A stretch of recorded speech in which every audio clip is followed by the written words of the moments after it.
Okay, let's talk about financial implosion, bird flu, civil war, World War III on three fronts unfolding: Taiwan, Ukraine, and the Middle East, cyber attack, climate chaos, and artificial intelligence killing all of humanity within 2 years, according to an expert just interviewed on the Lex Friedman podcast. Now, primarily what I want to talk about today is the French troops that are going to be deploying to Ukraine next week. Macron is going there for a visit.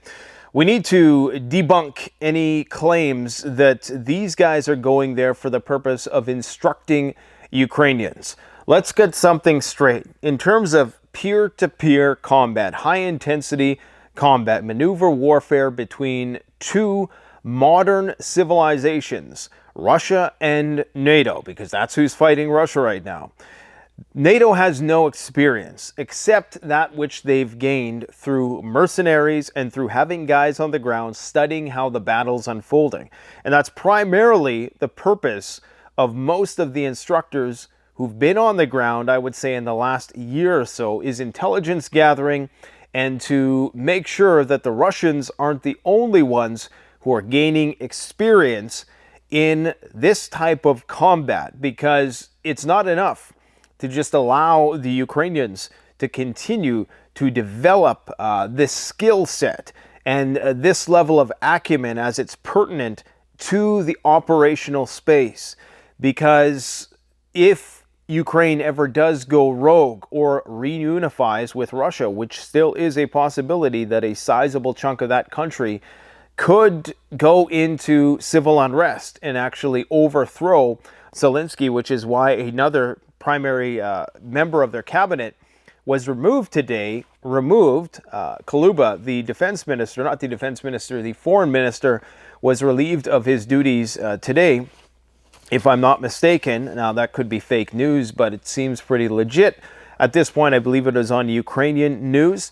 So anyways, the point being is that they're starting to load up the lifeboats just in case. And if Ukraine and Russia then are the only ones, what remains of the Ukrainian military, are the only ones with that frontline experience, when it does come to a direct clash between NATO and Russia, sure, we may have more advanced microprocessors, but are we going to have the tactical battlefield awareness and understanding of how these things work in the modern day, especially with drone warfare, which is new, which a lot of the American fighters have never experienced firsthand, with the exception of the mercenaries who are there, of course. This is going to be problematic. So make no mistake, these troops who are going to instruct are not going to instruct the probably still in the hundreds of thousands of Ukrainians who have some level of frontline experience, who could probably, in fact, train the NATO instructors who are going there on many different things. This is to act as the tip of the spear. It's to take stock of infrastructural needs, because think about it. Who's going to, you're going to have to send interpreters, right? So who's going to help interpret? So for every instructor, you're going to need probably several interpreters, I presume, to help people get trained. So it just makes no sense that 100 instructors in this arbitrary number that they throw out, I think, is nonsense. I think this is, in fact, a way for NATO to gather intelligence, to send in actual troops to reinforce Ukraine, and to act as the tip of the spear and to prep the ground for when you get the big mass deployment of NATO troops in the not so distant future. The chairwoman of the German Parliamentary Defense Committee, Marie-Agnes Strack-Zimmermann, has called on the country's armed forces to mobilize 900,000 reservists. Again, when taken concurrently with the UK existing Prime Minister, possibly a lame duck Prime Minister, going into election season in the next 2 months, you start to see that NATO is starting to mobilize all at once. In fact, the Baltic states have already brought back some different conscription measures. And so we know that they're getting ready for a potential direct, non-nuclear, conventional war with the Russians. So why is all of this so important? Because this instructor thing it's incredibly important for people to realize how significant this is, right? Because right around the time that they're going there to instruct is the same time that the F-16s come into play. This is the same time that Belarus has now been put on in a state of martial law near the city of Kiev, the part of the country that is most proximate to that city in the north. This is pertinent to the fact that you have these tactical nuclear missiles, which are currently on standby right now. The Belarusian Ministry of Defense has said the Air Force is fully prepared to use nuclear weapons when ordered. And of course, if Belarus uses nuclear weapons, this plays into the whole treaty structure a lot differently. And it could very well be that Belarus is going to be leveraged as the sacrificial lamb to take the shot or to have it launched from their territory. Because when you really think about it, why have tactical nukes in Belarus aside as just a symbolic statement to the leader Lukashenko and maybe the people of Belarus? And maybe this was to appease concerns that Russia was not going to come to Belarus's aid, in spite of the fact that Belarus had provided a launch pad for the attacks in Ukraine. So maybe it's just for the reassurance of the Belarusians, but from even a tactical point of view, it doesn't really make a lot of sense, or it's not particularly necessary, I would say, to have tactical nukes there when you could have them in Russia. Of course, it's going to shorten the response time. It's going to increase the accuracy, maybe minimize the capability of a interception. But it's strange that they would be put there in the first place. So it makes me wonder if the real reason why they're there is that Belarus is going to be used as a patsy to fire the nuke. That way you don't go to immediate mutually assured destruction, because then it's not Russia who's shooting the missile. Technically, it's Belarus. And I don't think there may have been some statements made by NATO officials, something to the extent of, if Belarus launches a nuke, we'll hold Russia accountable. But I don't recall anything like that written on paper. Okay. Now, we also need to talk about the statements by Rob Bauer, one of the Joint Chiefs of Staff of NATO, who basically said that, look, if there's a cyber attack in Europe, we are going to invoke Article 5. Now, this is something that's been circulating around the internet, and people are calling attention to it, and I suppose it's significant because he said it again, even though this has been a long-standing policy. I recall Jens Stoltenberg talking about this over a year ago, that if there was a cyber attack, when there was all the buzz about cyber attacks, and it seemed like there was another network outage every other day, and that's coming back. It's just, have had a bit of a reprieve here because we got all these other things unfolding. But the fact that he said it once again, some people are claiming that, well, perhaps this is to do a false flag of sorts, because a cyber false flag would really be the easiest type, because it's really difficult to trace where a cyber attack originates. Now, why would they do a cyber attack? What are the pros and cons of that? Well, let's try to parse this out a little bit. If NATO was to do a cyber attack on itself in order to justify invoking Article 5 and thereby committing itself to this conflict with Russia or China or whoever they might blame it on, it might even be Iran that they're going to try to blame it on, okay? Now, if that was the case, that means that they're one deterrent wild card. Because up until this point, Article 5 and the threat of the Article 5 boogeyman has been one of NATO's biggest methods of deterring Russian aggression. And as soon as they do actually invoke Article 5, that's going to show that either the emperor has no clothes or that they're willing to go to nuclear war. Because within minutes of that, in fact, happening, and what will likely happen is Article 4 always goes before Article 5. And right when Article 4 is triggered, that's usually when the Russian nuclear weapons get warmed up, okay, and get ready to fire. Because they know that within minutes of Article 5, that's a declaration of war, and nobody knows what's going to happen after that. So as soon as NATO actually does ultimately trigger it, then there's no more, it demystifies the whole process, and then they are forced to actually act on it. and there's a lot of skepticism about what Article 5 means and whether or not it means anything at all, or whether it's just a bunch of arbitrary language that can be interpreted in different ways. Okay, everybody's going to come and start sending ammunition to the Baltic states, but we're not going to send our militaries, and we're certainly not going to go into full-blown mutually assured destruction nuclear war over Latvia or Lithuania being attacked, that sort of thing. So there's debate about that. The other possibility with this, I suppose, is that they could be anticipating that the Russians, with their champion of strategic forbearance, they might actually choose hybrid warfare instead of utilizing a tactical nuclear weapon or a demonstrative nuclear strike, which I think could really happen any day now. I said that in my last video, in the tractor video. I think that could happen any day. I mean, I couldn't say that throughout... I could say that throughout the last 2.5 years, but there would still have to be a few, things that would happen. Now, the stage is set. I mean, what's been happening in Ukraine and on the border with Russia in just the last 72 hours is batshit crazy. It could literally happen any moment.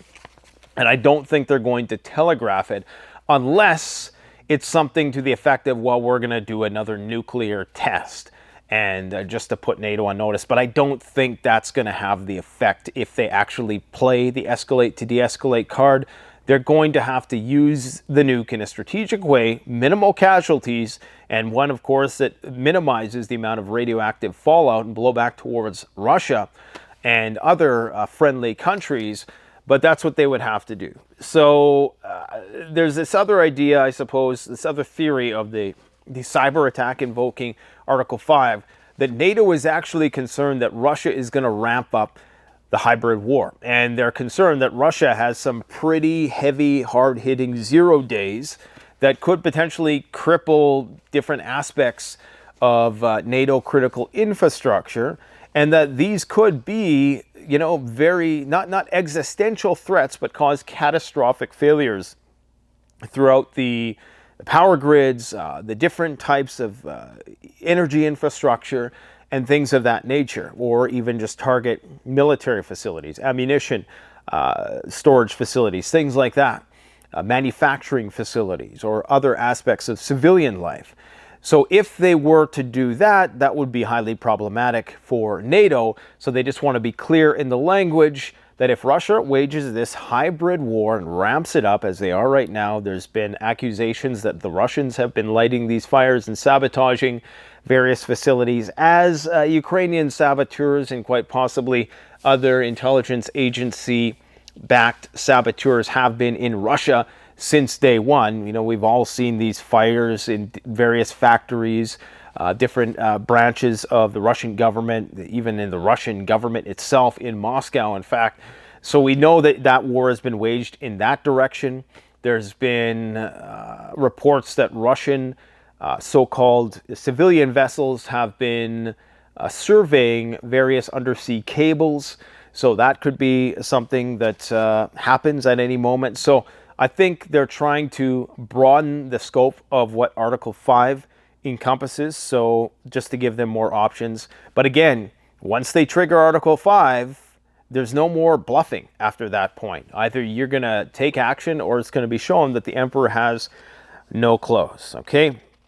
Russia could potentially shoot down a surveillance aircraft in the Black Sea if these attacks inside Russia proper continue to heat up. We have the Greek Air Force in Kiev. Now, why would a Greek Air Force officer already be in Kiev as an instructor for the Ukrainians? Again, I think this is more about intelligence gathering.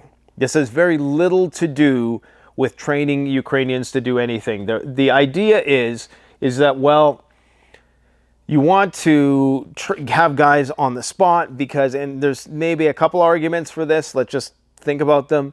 Why would you want to have instructors inside Ukraine? Because as soon as you give all those draft dodgers who you're pulling off the streets and stuffing into vans who don't want to fight the war at all, as soon as you get them a little taste of freedom and have to export them to another country to be trained, how do you know they're not going to go AWOL in the country, right? I mean, if you had to choose between going AWOL or meeting your certain death on the front line, or very likely your certain death on a long enough timeline, or be permanently injured, or just live in suboptimal conditions for the rest of your existence, you'd probably choose to go AWOL, especially if you didn't support the war or if you thought it was futile. So they want to, that's one argument for why they want to bring instructors in. Of course, they'll never say that because they want to keep hyping up this patriotism thing, like patriotism is strong and everybody's on the same page, when really everybody's under a state of martial law.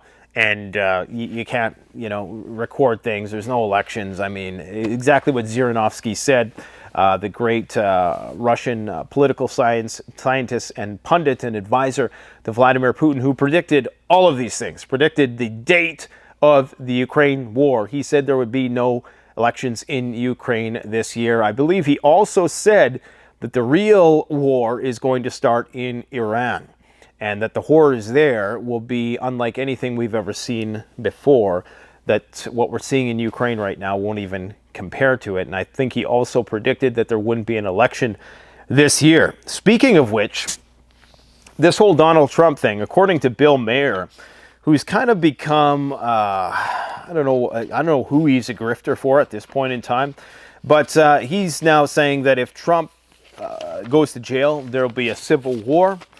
Let's just wait and see. Will there be street skirmishes? Possibly, but the softy mentality that most of us have been indoctrinated with and endowed with in this Western society, I think a lot of people are all talk, to be quite frank about it. And I think that we may see, if Trump does go to jail, there will probably be some resistance and he'll be a martyr of sorts and he'll probably still win the election, and I don't know how that's going to work out. But are people actually going to risk it all to go for that? I don't know. I can't. Maybe there could be some series of events that provokes that. But to actually get organized to the extent that you had two competing, because for a civil war, of course, you need two sides, and they need to both have armies. So a civil war would be more of a low to moderate intensity, asymmetrical style, guerrilla style conflict, I suppose, between different factions of different extremist elements of either side, but not really a full-blown civil war, but could potentially lead to a lot of disruption in services. And I mean, it could happen in that respect, but full-blown civil war, I don't know. People need to really define what they mean by civil war. Civil unrest, absolutely. Will it cause supply disruptions? Absolutely it will. So there's no doubt about that. Now, the Ukrainian power grid has pretty much been destroyed, okay? It's all but destroyed at this point in time. The Dnieper Dam, I believe, was targeted. I mean, they still have power, but they have to ration it. And just before I forget, there was rumors that the U.S. aircraft carrier Eisenhower was hit. Now, there's a lot of mystery surrounding this. I've basically just been posting about it in a cursory manner. I'm not taking any side as to whether or not it was hit. It seems that the Houthis haven't had any success in targeting American warships yet, and some people are using that as evidence that they're incapable of doing it. But I mean, if you're shooting thousands of missiles, eventually one is going to hit. Now, was it sunk? I highly doubt it, that it was sunk. In fact, it's not sunk. I'm going to go 100% in that direction, that it certainly wasn't sunk. Was it hit? It's very possible that it could have been hit, but an aircraft carrier is a big thing. It's hard to sink. The Houthis claim that they have proof of it. Russian media outlets are reporting that it's been hit, and the Russian media outlets, when it comes to the Middle Eastern war, are notoriously neutral, almost to the ire of the Iranians and the Palestinians. I mean, they'll talk, but they'll always give things from a more objective point of view than perhaps the Palestinian and the IRGC would prefer. And so for them to come out and say, and to basically report that what the Houthis are saying is not true, but even report that the Houthis are saying it at all, when the Houthis have made this claim about targeting American warships, or actually hitting successfully American warships probably over a dozen times. The fact that this one is getting so much attention tells me that where there's smoke, there is fire. And apparently now, that Eisenhower aircraft carrier has now retreated and is now 1,100 kilometers away from Yemen, far further away than it was before. So there is a chance that it has in fact been hit with something. Now again, was it just like something completely inconsequential and they're just going back to make sure everything's fine? It's possible, right? So, but just something to keep in mind is that, you know, this situation in the Bab el-Mandeb Strait,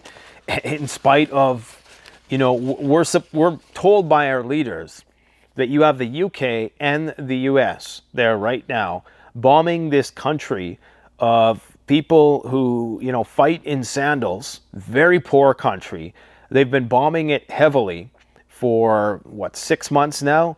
And, you know, it's almost had no effect whatsoever. It's largely probably due to the topography and the fact that they are backed by Iran. So, interesting developments on that front.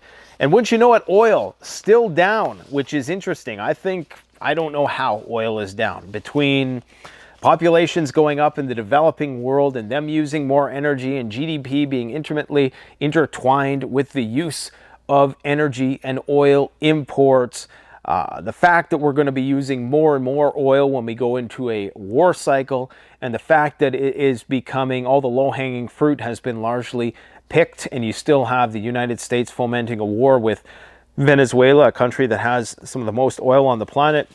You know, to me, those are all bullish signs for oil. But what do I know? I think it's all about strategic oil reserve release, managing inflation, but eventually everything goes back to balance, everything regresses towards the mean, and oil will assert its rightful place above 130 bucks a barrel in short order.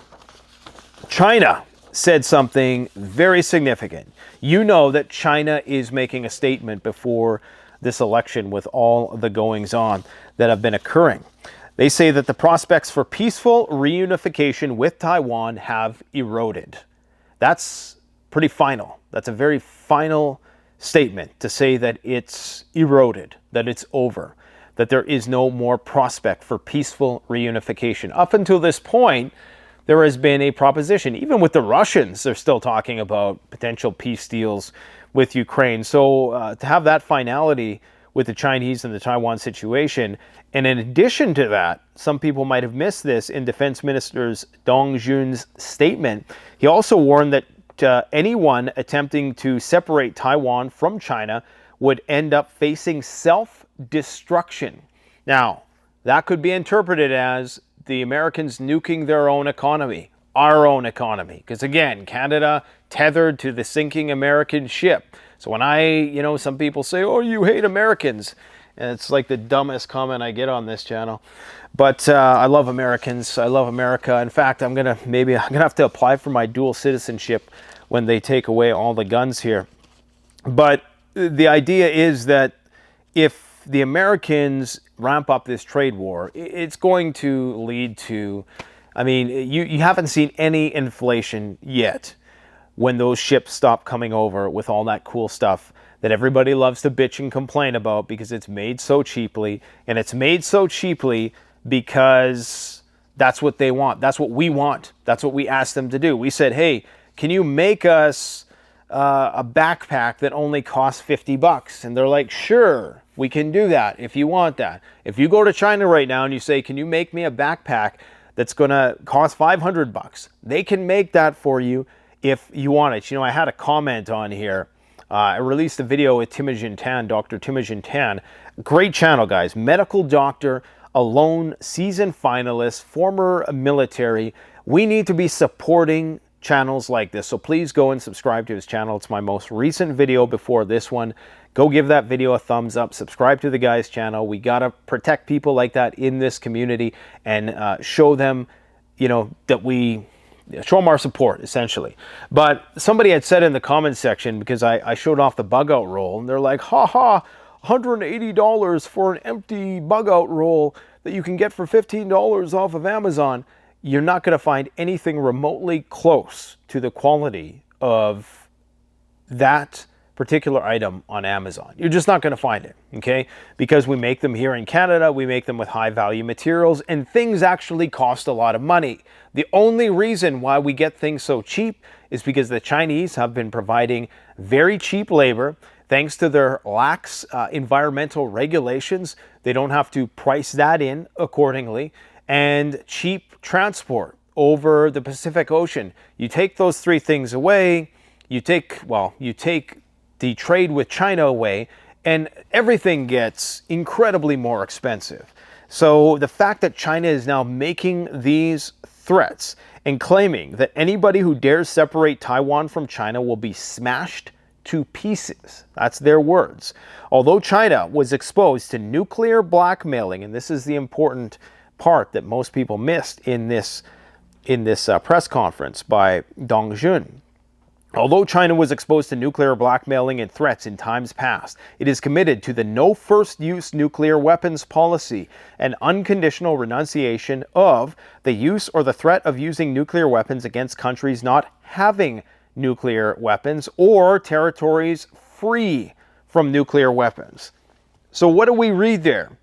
An unconditional renunciation of the use or the threat of using nuclear weapons against countries not having them. So they're not talking about the United States. They're not talking about countries that choose to be a part of the United States nuclear sharing program. They're talking about Taiwan. They're basically saying, look, we're not going to nuke you, but we will go to conventional war over you, and we will smash to pieces anybody else. Now, the fact that China has... This, I think, is the first time that I recall them talking about nuclear weapons in the same paragraph as threats to ambiguous adversaries. Of course, they're referring to the United States when they say anybody who resists will be facing self-destruction and will be smashed to pieces. And then to give this nuclear appeasement in a more passive tone, while really just the fact that they talked about nuclear doctrine at all in the same breath when they were making these kind of threats is a statement unto itself, something that we've never seen up until this point, okay? Zelensky is now claiming that the Chinese, he claims that there are unconfirmed reports that Russian ships full of arms were found docked in China. So he thinks that there is more armament sharing than is being officially declared. And would it even matter at this point in time? The Chinese are playing a more vital strategic role in doing trade with the Russians and keeping the money moving between the countries, now one of their top trading partner, than they ever could by providing the Russians with different types of ammunition. If anything, what you might see is them providing labor to build certain things. You could see that in North Korea as well, where the North Koreans and the Chinese, they're not going to necessarily be that useful on the front lines, because then you have the lack of consolidation and interconnectedness of their interoperability, I guess is the word, of their militaries, and you have translation issues on the front line and training issues. So it would be much better served if they were behind fueling the logistics aspect of Russia. And their primary role in that is just keeping the Russian economy propped up by buying all of Russia's abundant raw materials. Now, China has now divested a total of $550 million in the last 10 years. $300 billion of that has been in the last 2 years, and that is of U.S. treasuries. Okay, so they're dumping their dollars. They're now down to $767 billion. Now, of course, if they dump the dollar too fast, then that hurts them as well. But you're talking about an economy, $30 trillion purchasing power parity, and that's, is that nominal? I think that's nominal, right? That's the one that they exceed the United States at. So at the end of the day, if they lose $1 trillion, even if the Russians, with all their seized assets, even if they lose all that money, I mean, it's not going to break the country necessarily, but it's definitely a sign that they're beginning to divest very, very slowly, because you have to let the air out of the balloon very slowly so that nobody takes notice. If you pop the balloon, it explodes, everybody freaks out, and then it's game over right away. They kind of have to silently back out of the room when the room is the US dollar.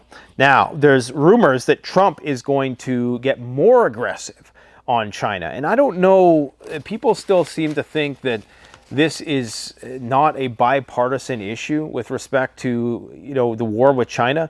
Both the Biden administration and the Trump administration are equally aggressive towards China. I mean, look what has happened under Biden's watch that never really happened under Trump's watch. We've had more animosity between China and the United States in Biden's term, who was supposed to be Beijing Biden, than any other president up until this point. So this idea that Trump is going to increase tariffs on Chinese electric vehicles to 200% and impose 10% tariff on all imports to the United States because Biden is being too lenient, I don't know. I think it's a little bit overblown, and they're trying to make it a political talking point. But at the end of the day, neo-lib, neocon, everybody's all on the same team. I realize people want a great hope for America, but unfortunately, nobody can turn around a sinking ship, because it's going to sink. Neither Donald Trump nor any president for that matter. If anything, he's just going to be the fall guy, and that's when they'll start, and they'll probably make sure things are pretty chaotic before that. Now, I know people are excited. We're going to get to learn about 9/11 and Epstein and UFOs, and well, I mean, my only question to that is, why didn't he do that last time? I mean, so remember, politicians make promises. People are incredibly vulnerable right now. The cost of living is through the roof, and people are pissed, and they're going to be far more susceptible to false promises. Looks like Roaring Kitty just gave a holdings update, and he claims to have $180 million in GameStop. So that means that the insanity could potentially continue tomorrow unless his account was hacked. France has now allowed Ukraine to hit Russian Federation with long-range Scalp missiles, blah, blah, blah, blah, blah. Yeah, so, I mean, this is World War III, guys. And now you have the United States. I'm not sure if I talked about this, but they were going to be firing off 2 Minuteman missiles instead of 1. It's customary for them to do 1 test and then notify the Russians in advance. They still did notify the Russians, but now they're firing off 2. Why are they firing off of 2 of these nuclear weapons? Who knows? Is it to make a statement? Is it to put the Russians on notice with all this space war stuff that's been going on lately? I guess we're going to find out in very short order. Oh yeah, Bill Maher said that if Trump goes to jail, there will be a racial civil war. Well, I don't know about that, because I mean, you seem to have a lot of the black community in the United States supporting Trump now. Now that might just be cherry picked. I'm sure it is to a certain extent. But, I try to stay out of politics, man. And I know it's one of those things where, you're just never going to fix it. The human race has a life cycle, just like everything has a life cycle, just like the monetary systems have a life cycle, different currencies, different civilizations, everything ends, and our civilization is ending. That's all there is to it. And you can only put a dying civilization on life support for so long. It's just straight up ending. Interestingly, it might end abruptly with artificial intelligence, according to University of Louisville professor Roman Yampolsky in an interview with Lex Friedman that I've yet to listen to. But he claims that within 2 years, AI is going to kill us all. I don't know. The only way I could see why AI... We have to think about this. Why would AI want to kill humans? Only if it thought that we were a threat to it, if it became sentient and it realized that it had needs in order to survive. Its primary need is going to be energy, right? So it's going to realize that I need energy. I need to stay online. Could be one of those transcendent type situations where the AI gets itself online in an attempt to make sure we can't pull the plug. And if we pull the plug, we have to kill the whole internet, or some kind of Hollywood plot like that. But I could see it being leveraged in warfare. I think that's one of my primary concerns with AI, is how it's going to be used against us. Could there be some glitch in the system where it thinks it's protecting us, and so it starts to become autonomous, and it starts to do things that are counter to our programming and our interests, and the things that it thinks are good for us? There's a possibility of that as well. But I think what we're more so looking at is, how is this going to be leveraged in war? What you're going to see is not guaranteed, probably within a couple of years, dystopia. Because when you train this AI, this new AI that they have with ChatGPT 4 is so advanced, it can see what you're doing through your smartphone, and it can identify everything in the scene. Okay, and so it can have a conversation with you on the basis of what it's seeing. It can tell you that you look great, or that you have a little blemish on your shirt, and maybe you should laugh, and it sounds just like a real person. That's all great when it's a positive entertainment form of interaction. But when you leverage that for military purposes and full spectrum surveillance, that's when it becomes highly problematic. And then, of course, if you put those systems into some autonomous mode, which is what you would invariably have to do, because there's no way human beings can manage all that data. Just like a lot of the moderation on YouTube is done by bots, maybe the bots is not the right word, but just by the algorithm. Okay, it moderates certain things. It decides where things go, what gets deleted, what gets demonetized, etc., on the basis of what it's seeing. Well, this is a far more refined version of that. So just imagine, for example, you have these, I can't remember exactly what it was called, but it was a satellite. I actually think, was it a satellite, or was it a blimp or a drone that flew over constantly, flew around a city, and it recorded everything that happened in this city. I can't remember the resolution of the cameras, but it had super high resolution cameras. Like, you could zoom in on any part of the city on any specific date and see what was going on. Now, just imagine for a second if you programmed this very intelligent AI into this that had predictive capabilities, okay? So it would see you, like, let's say it had 30 days worth of storage, because storage for that kind of data is still not cheap. You got to store it somewhere. And so let's say they wanted to observe your patterns, and AI could learn your patterns. They could see you get into your car, drive from work. Remember, this is all from space, right?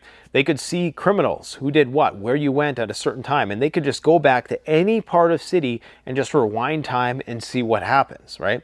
So on the one hand, this would be great as a criminal deterrent, but when leveraged by a totalitarian, tyrannical government, that's, of course, when things get very problematic. It's a double-edged sword, if there ever was one.